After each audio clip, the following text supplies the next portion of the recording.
আমি ব্লগ করার আগে বা ব্লগের ভয়েস ওভার দেওয়ার আগে কখনোই কোনো ভিডিও নিয়ে এত রিসার্চ করিনি। F1 নিয়ে যতটা পরিমাণে রিসার্চ করা হয়েছে। ওয়েলকাম টু ফর্মুলা ওয়ানের দ্বিতীয় পর্ব।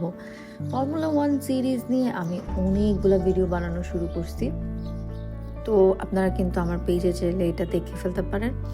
ফর্মুলা ওয়ান হচ্ছে কার রেসিং একটা গেম।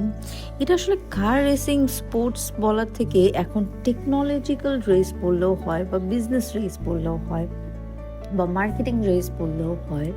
তো মানে আপনারা তো ফর্মুলা ওয়ান নিয়ে অনেক টুকিটাকি ইনফরমেশন এই ভিডিওতে পেয়ে যেতে পারেন, বা নাও পেতে পারেন, কারণ আমি নিজেও ফর্মুলা ওয়ান নিয়ে খুব কম জানি। আমাদের কোম্পানি ফর্মুলা ওয়ানের একটা ইয়ট বুক করেছে সেই দিনের জন্য, যেদিন কার রেসটা হবে। তো আমাদের পুরো অফিসে চলছে কি বলে উৎসব, ফেস্টিভ টাইপের ভাইব। সবাই খুব এনজয় করতেছে, মজা করতেছে। ফর্মুলা ওয়ানে কেউ যাবে, পার্টিসিপেট করবে, মধ্যবিত্তের লেভেলের চিন্তা ভাবনা এরকম কিন্তু হয় না। যেমন ধরেন বিশ্বকাপ ফুটবল ক্রেজ না থাকলে মানুষ যে অন্য দেশে দেখতে পারে না, ঠিক এমন।